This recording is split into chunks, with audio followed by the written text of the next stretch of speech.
Kodaikanal Resort plots for sale. For more information, contact 7667008999. 27ஆம் தேதி திட்டமிட்டபடி திருச்சி சமயபுரத்தில் கள் விடுதலை மாநாடு சிறப்பாக நடைபெறும். இலக்கை எட்டும் வரை எங்களுடைய போராட்டம் தொடரும். இது ஒரு தொடர் நிகழ்வு. கல்லுக்கு ஆல்ரெடி மாநாடு நடத்தியாச்சு, பனை திருவிழா நடத்தியாச்சு, மறுபடியும் எதுக்கு? எடப்பாடி பழனிசாமி அவர்கள் சுற்றுப்பயணம் மேற்கொண்டிருக்கின்றார். மக்களை காப்போம், தமிழகத்தை மீட்போம், இந்த தலைப்பு. முதல்வர் மு.க.ஸ்டாலின் அவரும் சுற்றுப்பயணம். ஓரணியில் இணைவோம். நீங்க சுற்றுப்பயணமே போக வேண்டியதில்லை, எளிதான ஒரு வழி இருக்கு. பல கடிஞ்சு வள எங்க கையில் இருக்கு, கல்லையத்தினுடைய கையில். கல் இப்படிங்க ஆட்சி மாத்தம். அதாவது பாட்டாளி மக்கள் கட்சியை பொறுத்த அளவில் அது ஒரு குடும்ப தகராறு, குடும்ப கட்சி என்ற நிலைக்கு அவர்கள் வந்து விட்டார்கள். கொள்கையை பின்னுக்கு தள்ளிவிட்டார்கள். உற்பகை வந்துருச்சு. ஆனால் கூடுவது என்பது அவ்வளவு எளிதானது அல்ல. இன்னைக்கு பார்த்தீங்கன்னா, எந்த நோக்கத்துக்காக மறுமலர்ச்சி திராவிட முன்னேற்றக் கழகம் ஏற்படுத்தப்பட்டதோ அதே நோக்கத்தை குழி தோண்டி புதைத்துவிட்டு இன்று தன்னுடைய மகனை துரை வைகோ அவர்களை தனக்கு அடுத்த வாரிசாக நியமித்திருக்கின்றார். ஆகவே தான் அந்த மறுமலர்ச்சி கட்சி திராவிட முன்னேற்றக் கழகத்திலிருந்து அப்படியே வந்தவங்கெல்லாம் எல்லாம் வெளியே போயிட்டாங்க. உடனே நாங்கள் மலர்வளை வச்ச உடனே வைகோ முழங்க ஆரம்பிச்சிட்டார் மேடையில். கள்ள இயக்கத்தை சார்ந்தவர்கள் இங்கே வந்திருக்கின்றார்கள், கல்லை பற்றி யாருமாய் திறக்கக்கூடாது ஆணையிட்டார். எங்களுக்கு ஒரே அதிர்ச்சி. என்னடா அது, இலவுக்கு வந்த இடத்துல இப்படி ஒரு சோதனையா? நாங்கள் விடுவோமா? வாய்ப்பு வந்தால் இழுத்து பிடிச்சோம், இங்கேயே வாத வச்சுக்கலாம் அப்படின்னு இழுத்து பிடிச்ச உடனே பார்த்தாரு, நண்பருடைய மனது புண்படுபடி பேசிவிட்டேன், வருத்தப்படுகிறேன். எஸ்கேப் போயிட்டார். யார் அந்த சார்? எவ்வளோ நாளாக பேசினாங்க, யார் அந்த சார், அதான் முக்கியம். அது எல்லா இடங்கள்லையும் நடக்கக்கூடிய ஒரு நிகழ்வு. அங்கங்கே காவல் நிலையம் இருக்குது, அது அவங்களுடைய பொறுப்பு. அதை முன்னிலைப்படுத்துகிறாங்க. ஒரு லாக்அப் மரணம் அஜித்குமார், அதை முன்னிலைப்படுத்திக்கிட்டு அவருடைய வீட்டுக்கு போய் ஒவ்வொருத்தரும் பணம் கொடுத்துக்கிட்டு பாராட்டிட்டு இருக்காங்க. இதை பற்றி யாராச்சும் ஒருத்தர் இந்த மாதிரி இப்போ சென்னையில் நேற்று கூட்டம் கூட்டினார்ல, அவ்வளோ பெரிய கூட்டம் கூட்டினார்ல அஜித்குமாருக்கு, ஏன் காவிரி கூட்டில் ஒருத்தர்?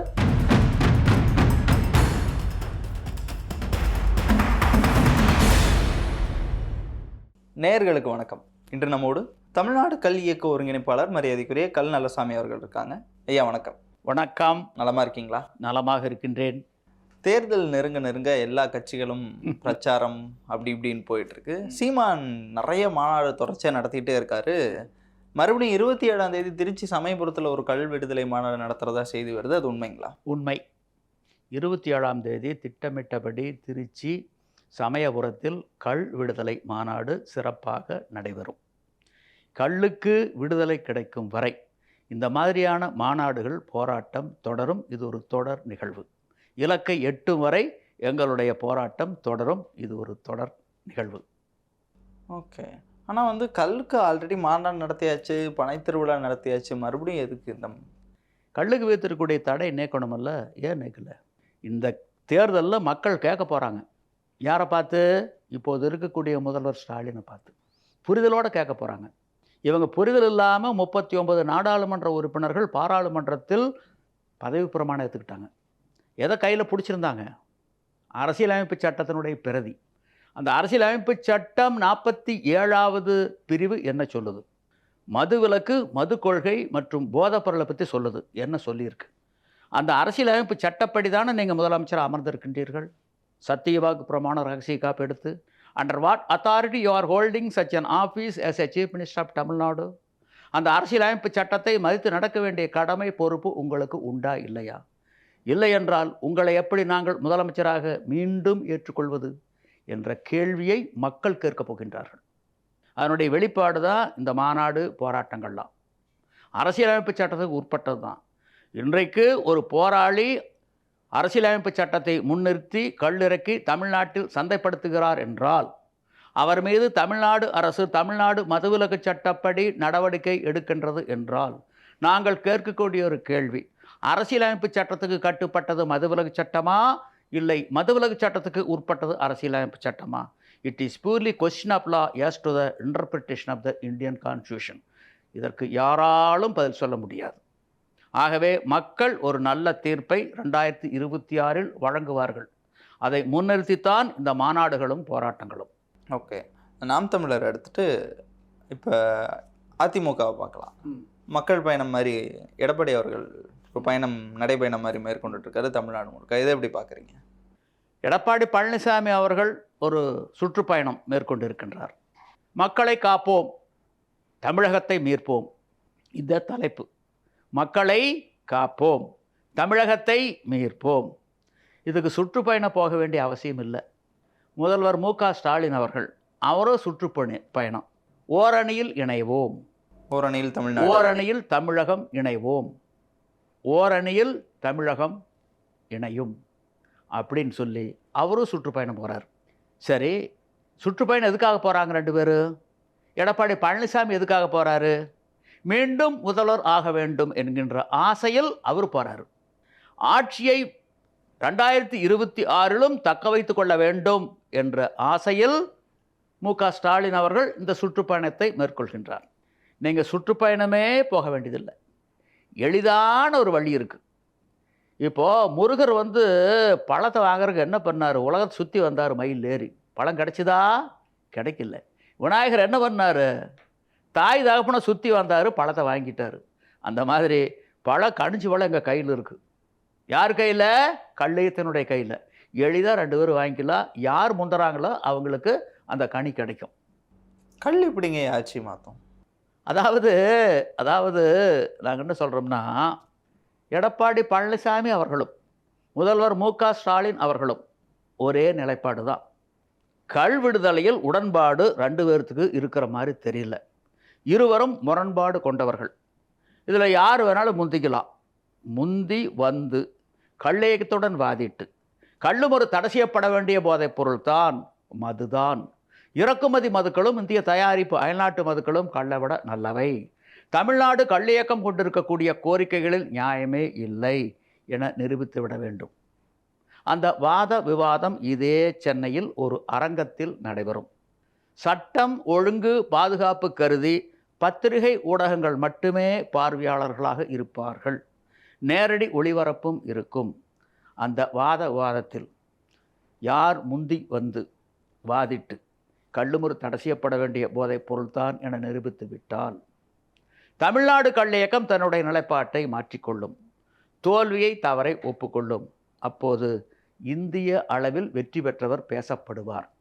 தமிழ்நாட்டு மக்கள் இதயங்களில் இடம் பிடிப்பார்.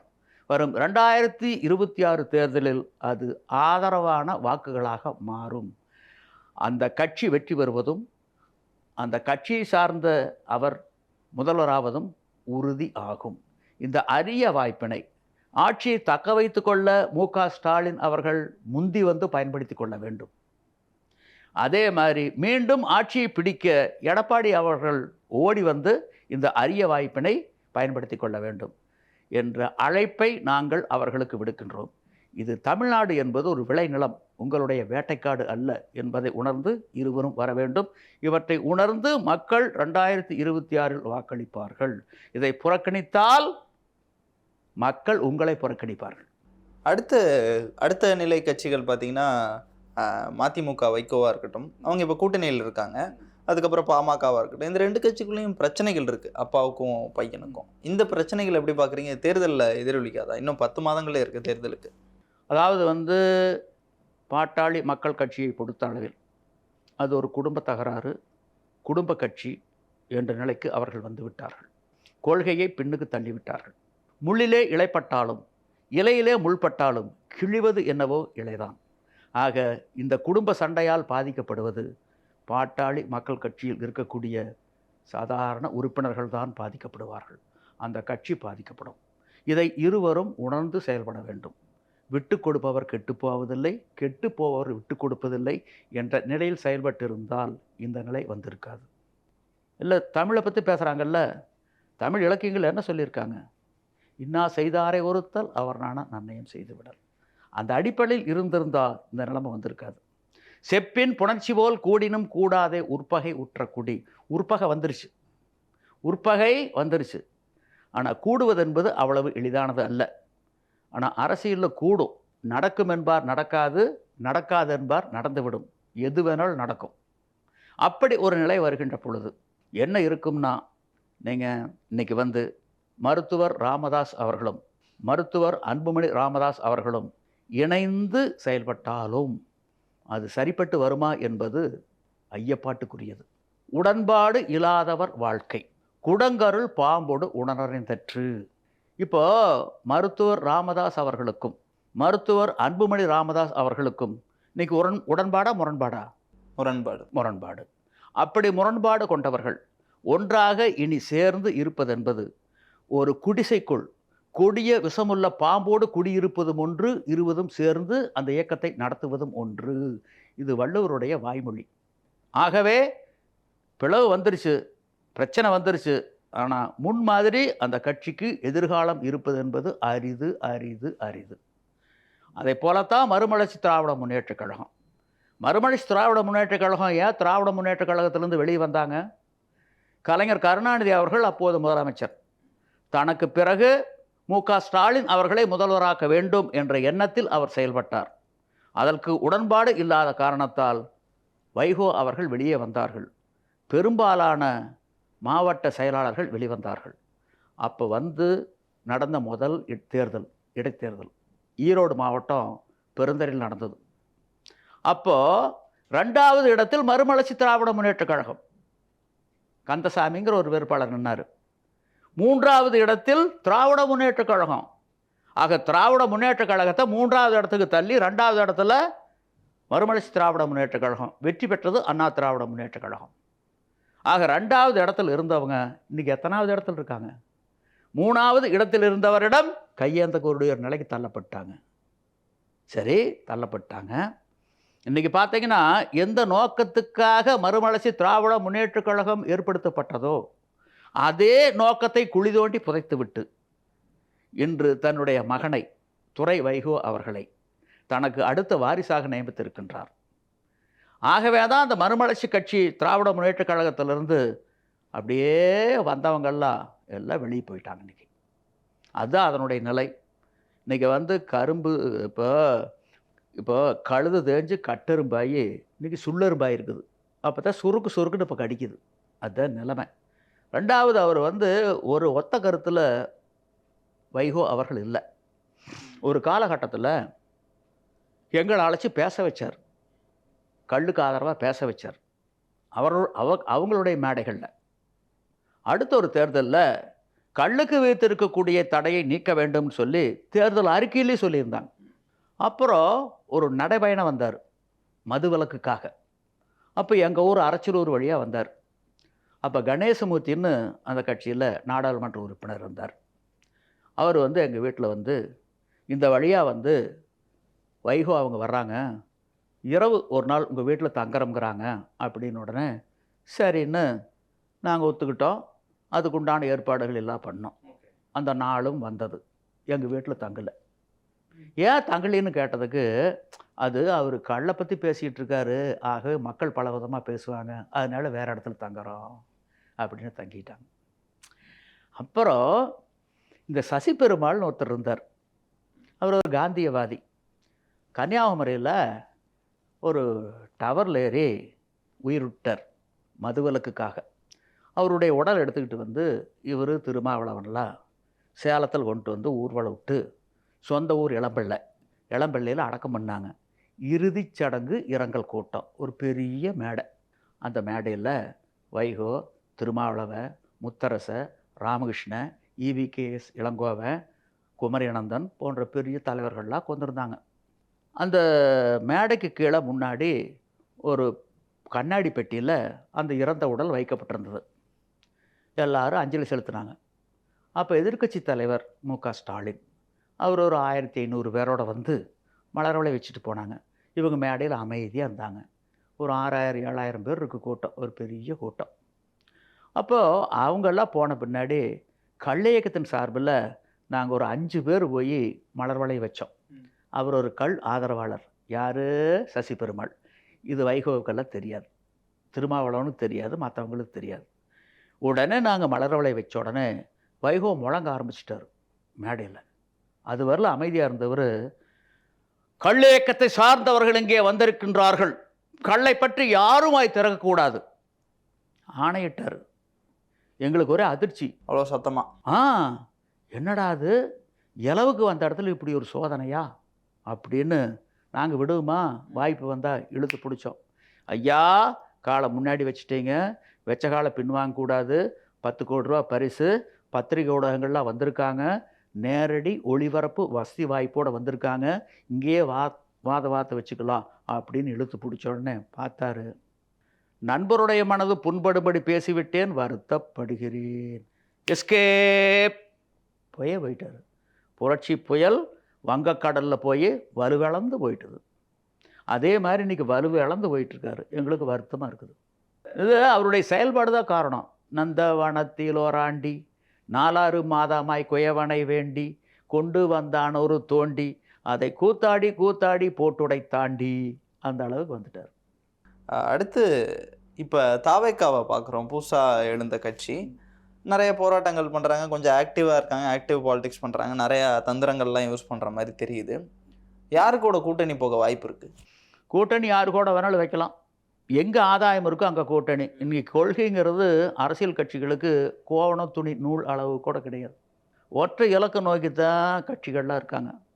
என்ன ஒற்றை இலக்குன்னா, மக்களுடைய அறியாமை அறுவடை பண்ணணும், அதை வாக்காக மாற்றணும், ஆட்சியை பிடிக்கணும், ஆட்சியில் அமரணும், அரிதார பூசணும், ஆகப்பட்டதை சுருட்டணும், உலக பணக்காரர் பட்டியலில் தன்னுடைய குடும்பத்தை கொண்டு வரணும்.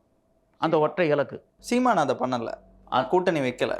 கூட்டணி வைக்கல, நல்லது நீங்க நினைக்கிறீங்களா? அது அவருடைய நிலைப்பாடு, அவர் தான் முடிவு சொல்லணும். அதை பற்றி நான் சொல்ல முடியாது. நீங்கள் நீங்கள் நீங்கள் இன்றைக்கி கொள்கைங்கிறதெல்லாம் கிடையாது. நீங்கள் சில சூழ்நிலைக்கு தகுந்த மாதிரி வள்ளுவரே சில இடங்கள்ல என்ன சொல்கிறாருன்னா கூட்டுடன்று மேல்வரினும் கூடி எதிர்க்கும் ஆற்றல் அதுவே படை. யமனே தலைமை தாங்கி படை நடத்தி வந்தாலும் பதறாமல் சிதறாமல் ஒன்றிணைந்து நின்றால் வெற்றி உறுதிங்கிறாரு. ஆகவே நல்லதோ கெட்டதோ ஒரு பொது எதிரியை வீழ்த்தறக்கு ஒன்று சேரணும்னு சொல்லி வள்ளுவரே பதிவு பண்ணுறாரு. அது அவர் எடுக்கக்கூடிய முடிவு, அதில் நாம் தலையிட முடியாது. அது அவர் தான் முடிவு சொல்லணும். அப்புறம் இப்போ விஜய் அரசியலுக்கு வந்திருக்கார். ஒரு திரைப்பட நடிகர் அரசியலுக்கு வரக்கூடாதுன்னு யாரும் தடை போட முடியாது. அதே நேரத்தில் திரைப்பட நடிகர்களுக்கு மட்டுமே மற்றவர்களை விட அதிகமான அரசியல் அறிவு இருக்கின்றது என்பதையும் ஏற்றுக்கொள்ள இயலாது. அவர் தன்னை சுய பரிசோதனை செய்து கொள்ள வேண்டும். அவர் ஒரு திரைப்படத்திலிருந்து அரசியலுக்கு வர்றாரு. திரைப்படத்தில் யாரோ எழுதிய வசனத்தை மனப்பாடம் செய்து ஒப்பித்தவர். அரசியல் அறிவு இருந்தால் வரட்டும், இல்லைன்னா நீங்கள் வராதீங்க. அது உங்களுக்கு நல்லது, எங்களுக்கு நல்லது, நாட்டுக்கு நல்லது. எழுதுன்னு வேட்டை கெடுத்தேன், பாடினவ பாட்டை கெடுத்தேன், ஆட்சியில் அமர்ந்து நாட்டை கெடுத்தான்ங்கிற சொல்லு உங்களுக்கு வரக்கூடாது. உங்களை நீங்கள் சுய பரிசோதனை செய்து கொள்ளுங்கள். அதுதான் நாங்கள் சொல்கிறோம். நீங்கள் திரைப்பட மோகம் உலக அளவில் இருக்குது. அமெரிக்காவில் ரொனால்டு ரீகனோட அந்த திரைப்பட மோகம்ங்கிறது முடிஞ்சிருச்சு. ஆந்திராவில் என்டிஆரோட முடிஞ்சிட்டுதுன்னு நினச்சோம். இப்போ மறுபடியும் கொஞ்சம் தலை தூக்குது. கேரளாவுக்குள்ளே ஆதிக்கம் செலுத்த முடியல. ஆனால் தமிழ்நாட்டில் மட்டும் கிட்டத்தட்ட 60 ஆண்டு காலமாக திரைப்படம் அரசியலில் ஆதிக்கம் செலுத்தி கொண்டு இருக்கின்றது. உதாரணத்துக்கு இவருடைய புரட்சி பாடல்கள் அப்படிம்பாங்க. உங்களுக்கு தெரியும் இவருடைய புரட்சி பாடல்கள். அந்த பாடலை எழுதுனது யார்? அவர் எழுதினார்? இல்லை. அந்த பாடலை பாடியவர் யார்? இல்லை, அவர் அல்ல, வேறோ ஒருவர், யாரோ ஒருவர். அந்த பாடல் வரிகளுக்கு ஏற்ப உதடுகளை அசைத்தவர் தான் இந்த நடிகர். ஆனால் பேர் யாருக்கு வருது? பாடல் எழுதினவங்களுக்கு பேர் வரல, பாடினவங்களுக்கு பேர் வரல. பாடல் வரிகளுக்கு ஏற்ப உதடுகளை அசைத்தவர் நடித்தவருக்கு அந்த பேர் வருதுன்னா, அப்புறம் இந்த பகுத்தறிவு பாசறைகள்லாம் தமிழ்நாட்டில் என்ன பண்ணுச்சு இவ்வளோ நாளாக? என்ன பஸ் ஸ்டாண்டு கழிவற மாதிரில இருக்குது? பகுத்தறிவு பாசறை பாசறை பாசறைன்னாங்களே, இப்போ என்ன பஸ் ஸ்டாண்டு கழிவற மாதிரியெல்லாம் மாற்றி வச்சுருக்காங்க நாட்டை. அதனால் அவர் அரசியலுக்கு வரட்டும், நான் வேண்டான்னு சொல்ல. ஆனால் அரசியல் பற்றிய அறிவு, புரிதல், தெளிவு இருந்தால் வரட்டும். அதான் நாங்கள் கேட்டுக்கிறோம். இவ்வளோ அரசியல்வாதிகள் இருக்காங்க. நீங்கள் ஒரு இடத்துல குறிப்பிட்டிருந்தீங்க, இப்போ அஜித்குமாருக்கு நம்ம போராட்டம் நடத்துகிறதா இருக்கட்டும், விஜய் நேற்று நடத்தியிருந்தார். எல்லா அரசியல்வாதிகளும் இந்த காவேரி மேட்டூர் விஷயத்தெல்லாம் தொடவே மாட்டேங்கிறாங்க, அது ரொம்ப பிரச்சனையாக போயிட்டுருக்குன்னு நீங்கள் குறிப்பிட்டிருந்தீங்க ஒரு இடத்துல. அதை பற்றி விரிவாக சொல்லுங்கள். காவிரி பற்றியும் காவிரி தீர்ப்பு பற்றியும் அரசியல் கட்சி தலைவர்களுக்கு புரிதல் இல்லை. அதனால தான் வாய் திறக்க மறுக்கிறாங்க. யார் அந்த சார்? எவ்வளோ நாளாக பேசுனாங்க, யார் அந்த சார், யார் அந்த சார்? அதான் முக்கியம். அது எல்லா இடங்கள்லையும் நடக்கக்கூடிய ஒரு நிகழ்வு. அங்கங்கே காவல் நிலையம் இருக்குது, அங்கங்கே நீதிமன்றம் இருக்குது. அது அவங்களுடைய பொறுப்பு. அதை முன்னிலைப்படுத்துகிறாங்க. ஒரு லாக்அப் மரணம் அஜித்குமார், அதை முன்னிலைப்படுத்திக்கிட்டு அவருடைய வீட்டுக்கு போய் ஒவ்வொருத்தரும் பணம் கொடுத்துக்கிட்டு பாராட்டிகிட்டு இருக்காங்க. இதெல்லாம் முக்கியத்துவம் பெற வேண்டியது தான், முக்கியத்துவம் பெறக்கூடாதுன்னு நான் சொல்லலை. இதை விட முதன்மையானது, கடந்த ஆண்டு 3 முறை மேட்டூர் அணை முழு கொள்ளலை வெட்டிச்சல்ல, குறுவு சாகுபடி சாத்தியமாச்சா? இல்லை. கடந்த ஆண்டு எவ்வளோ டிஎம்சி கடலுக்கு போச்சு? 63 டிஎம்சி பயன்பாடு இல்லாமல் கடலுக்கு போச்சு. ஆனால் ஏன் போச்சு? மேட்டூர், சரபங்கா, மணிமுத்தாறு உபரிநீர் திட்டத்தை நிறைவேற்றி இருந்தால், காவிரி, குண்டாறு, வைகை இணைப்பு திட்டத்தை நிறைவேற்றி இருந்தால், மயிலாடுதுறை தடுப்பணை திட்டம், கடலூர் தடுப்பணை திட்டம் போன்றவற்றை நிறைவேற்றி இருந்தால் போயிருக்குமா கடலுக்கு? இதை பற்றி யாராச்சும் ஒருத்தர் இந்த மாதிரி இப்போ சென்னையில் நேற்று கூட்டம் கூட்டினார்ல, அவ்வளோ பெரிய கூட்டம் கூட்டினார்ல அஜித்குமாருக்கு, ஏன் காவிரி கூட்டில் ஒருத்தர்? நடப்பாண்டு, கடந்த ஆண்டு விட்டுருங்க, நடப்பாண்டு 2 முறை மேட்டூர் அணை முழு கொள்ளல் வெட்டி இன்றைக்கி உபரிநீர் கடலுக்கு போயிட்டுருக்குல்ல. அதே நேரத்தில் விளைநிலம் போரா வானம் பார்த்த பூமியாக இருக்கே. ஏன் ஏரி குள குட்டை கண்மாய்களுக்கு திருப்பல? ஏன் நிலத்தண்ணீர் செறிவூட்டுகின்ற திட்டங்களை போடல? ஏன் மழைநீர் திட்ட அறுவடை திட்டம்ங்கிறது ஒரு நாடகமாக மாறிடுச்சு, போயிடுச்சு? இதை முன்னிறுத்தி ஏதாச்சும் ஒரு ஆர்ப்பாட்டம் பண்ணியிருக்காங்களா? இல்லை காவிரி தீர்ப்பு 28 ஆண்டு கால சட்ட போராட்டம், அதுக்கு பின்னாடி 7 ஆண்டுகள், இந்த 35 ஆண்டுகளில் கர்நாடகம் எப்போ தண்ணி திறந்திருக்காங்க? இனிமேல் தேக்கினால் கர்நாடக நீர்த்தேக்கங்கள் உடையும், அணைகளுடைய பாதுகாப்பு கருதி தமிழ்நாட்டையும் புதுச்சேரி வடிகாலா வச்சு தான் திறந்திருக்காங்களே ஒழிய, தமிழ்நாடும் புதுவையும் காவிரியில் கடைமடை உரிமை பெற்ற மாநிலங்கள்னு சொல்லி நேற்று திறக்கல, இன்னைக்கு திறக்கல, நாளைக்கு திறக்க போகிறதில்ல. ஆக இந்த தீர்ப்பில் இருக்கக்கூடிய தவறு காரணமா? என்ன காரணம்? தீர்ப்பு திருத்தப்பட வேண்டுமா, திருத்தப்பட வேண்டாமா? தினந்தோறும் நீர் பங்கீடு என்ற அம்சம் தீர்ப்பில் இடம்பெற்றிருந்து விகிதாச்சாரப்படி கர்நாடகாவுக்கு 284.75 டிஎம்சி, தமிழ்நாட்டுக்கும் புதுச்சேரிக்கு 177.25 டிஎம்சி, கேரளாவுக்கு 21 டிஎம்சி. இந்த விகிதாச்சாரப்படி தினந்தோறும் கர்நாடக காவிரியில் வரக்கூடிய நீரை பங்கிட்டு தினந்தோறும் தமிழ்நாட்டுக்கும் புதுச்சேரிக்கும் உண்டான உரிமை நீர் மேட்டூர் அணைக்கு கொண்டு வரப்பட்டு சேமிக்கப்படுவதாக இருந்திருந்தால் எதுக்கு இரு மாநில உறவு கெடுது? எதுக்கு மோதல் வருது? எதுக்கு இறையாண்மை ஒருமைப்பாடு கேள்விக்குறியாகுது? இதை பற்றி ஏதாச்சும் ஒரு அரசியல் கட்சி தலைவர்கள் இந்த 38 ஆண்டுகளில் 35 ஆண்டுகளில் வாய் திறந்திருப்பாங்களா? விவசாயிகளோட ஓட்டு அங்கே கம்மியாக இருக்கா? இதை வச்சு யாருமே பிரச்சாரம் பண்ண மாதிரி தெரியலையே. புரிதல் இல்லை, காவிரி தீர்ப்பை பற்றிய புரிதல் கட்சி தலைவர்களுக்கு இல்லை. அனைத்து கட்சி கூட்டம் போடுவாங்க, அப்பப்போ சிறப்பு சட்டப்பேரவை அமர்வு, காவிரியை பற்றி தீர்மானம், காவிரி மேலாண்மை ஆணையம் ஏற்படுத்திட வேண்டும், ஒழுங்காற்றுக்குழு அமைத்திட வேண்டும், இதை தவிர வேறு எதையும் கிடையாது. அப்புறம் அங்கே பார்த்தீங்கன்னா ஒரு முரங்கிற வடை இதை பெருசு இருக்கும், ஒரு முந்திரி கேக்கு அதை விட பெருசாக இருக்குது, ரெண்டே தின்னாவே வயிறு நிரம்பிடும். ஒரு குளிர்பானத்தை குடிச்சிட்டு துண்டல் தொடச்சிக்கிட்டு போ நானும் போனேன், என் புருஷனும் கச்சேரிக்கு போனான்னு சொல்லுவாங்கல்ல, அந்த மாதிரி தான் நடந்திருக்குது. ஏதாச்சும் விவாதிச்சாங்களா? ஏன் இதுக்கு என்ன தீர்வு? பெட்ரோல் டீசல் விலையை தினந்தோறும் நிர்ணயம் செய்து அறிவிப்பதைப் போல கர்நாடக காவிரியில் வரக்கூடிய நீரை தீர்ப்பின் விகிதாச்சார அடிப்படையில் தினந்தோறும் பங்கிட்டு கொடுக்க வேண்டும், அதுதான் தீர்வு. ஏன் 2033 வரல தீர்ப்பு சொன்ன நாளிலிருந்து 15 ஆண்டுகள் காத்திருக்கணும்? நடைமுறைப்படுத்த முடியாத தீர்ப்பு இது. ஒரு ஏட்டு சுரைக்காய், காணல் நீர், மாயமான், இதை வச்சுக்கிட்டு என்ன பண்ண முடியும்? ஆகவே ஏன் மறுசீராய்வு மனுவை காவிரி நடுவர் மன்றத்தில் தாக்கல் பண்ணல? ஏன் மறுசீராய்வு மனு தாக்கல் பண்ணணும்னு சொல்லி ஒரு கட்சி கூட வாய் திறக்கல? இது வரல. ஏதாச்சும் ஒரு கட்சி திறந்துருக்குதா? திறந்திருக்கா?